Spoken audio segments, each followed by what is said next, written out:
नमस्कार किसान भाइयों, आज हम फिर से सरसों की खेती से अवगत कराने के लिए आए हुए हैं। जैसा कि किसान भाइयों आप सरसों का प्लॉट विजिट देख रहे होंगे, इसमें फूल आना स्टार्ट हो चुका है। तो इस समय पे क्या है, किसान जैसे इसमें प्रथम सिंचाई हो चुकी थी, कई किसान सोचते हैं कि हम सेकंड सिंचाई किस समय पे करें। तो किसान भाइयों आप लोगों को बताना चाहूँगा, जब आपका सेकंड सिंचाई का समय जो है, फसल के अंदर जब पौधे का विकास फ्लोरिंग स्टेज के समय नज़दीक आया हुआ होता है, उस समय आप कर सकते हो। देन उसके बाद में बात करते हैं हम इसके अंदर पैदावार अधिक बढ़ाने के लिए, जैसा कि आप लोगों को पिछले वीडियो में बताया हुआ है कि आप लोगों ने बेसल डोज का इन सब चीज़ों का प्रयोग कर लिया है। देन उसके बाद में अच्छे प्रोडक्शन बम्पर पैदावार के लिए किन किन चीज़ों का ध्यान रखना हमें आवश्यक है। आप देख सकते हो किसान भाइयों, इसमें अभी जो टेलरिंग की संख्या है वो लगभग काफ़ी ज़्यादा अब देखने को मिल रही है। क्योंकि क्या है कि अब इसमें जैसे ये पौधे का विकास होता जा रहा है, वैसे वैसे जगह जगह इसमें ब्रांच डेवलपमेंट में आती जा रही है। इससे आशा करते हैं हम कि इसकी बम्पर पैदावार मिलने वाली है। तो इस सरसों की फसल के ऊपर किन किन चीज़ों का ध्यान रखना हमें बेहद ज़रूरी है, तो हम बात करेंगे, आप लोगों को बताना चाहेंगे कि जैसे इसमें फ्लोरिंग की स्टेज जो है, फूल आने की अवस्था अधिक होने के बाद इसके अंदर आपको क्या करना है। जब इसमें आपको सिंचाई करने के बाद जब इसके अंदर फ्लोरिंग और यूँ मान के चलो 50% फूल और 50% फलियों का जब इसके अंदर आपको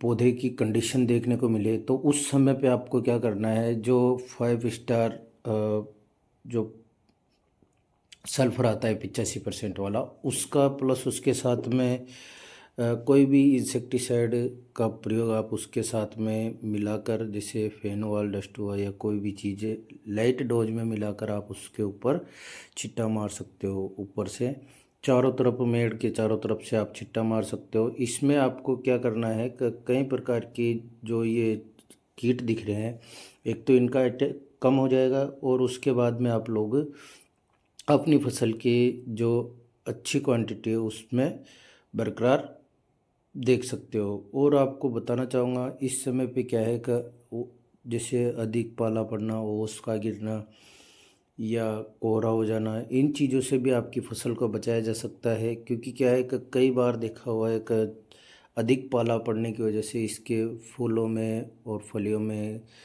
शीतलहर का अटैक देखने को मिलता है, जिससे प्रोडक्शन पे काफ़ी असर पड़ता है। तो आप लोगों को बताना चाहूँगा कि इन चीज़ों का प्रयोग कर सकते हो। और कई लोग इसमें स्प्रे का भी प्लान कर लेते हैं अच्छे उत्पादन के लिए। तो आप लोगों को स्प्रे से संबंधित जानकारी बताना चाहूँगा।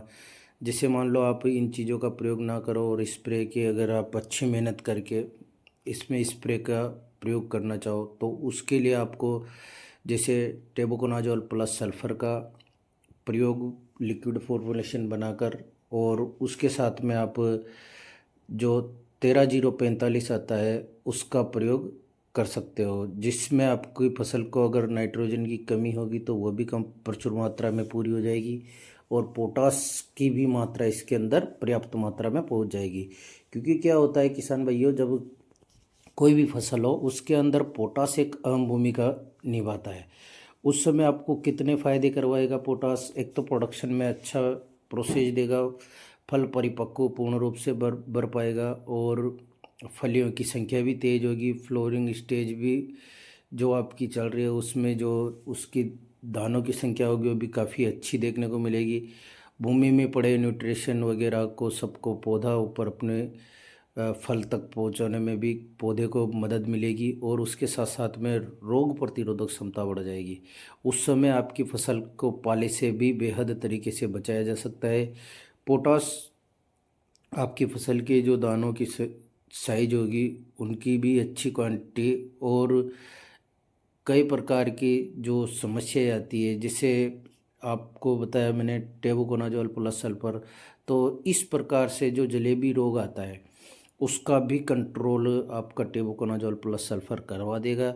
और उसके साथ साथ में आपको किसान भाइयों ध्यान रखना है कि जो आप स्प्रे निकाल रहे हो तो उसमें बोरोन मिलाना ना भूलें, क्योंकि बोरोन क्या है कहीं न कहीं फसलों के अंदर बोरोन की भी कमी रहने की वजह से काफ़ी सारी समस्याएं देखने को मिल जाती है।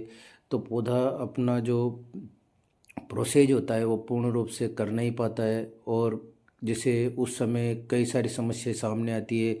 जैसे पौधा का ज़्यादा ताकत में हो गया, उसका तना फटना चालू हो जाता है। बहुत सी बार पौधे तने फटने के बाद आधा गिरना चालू हो जाते हैं, तो उससे उत्पादन पर काफ़ी प्रभाव देखने को मिलता है।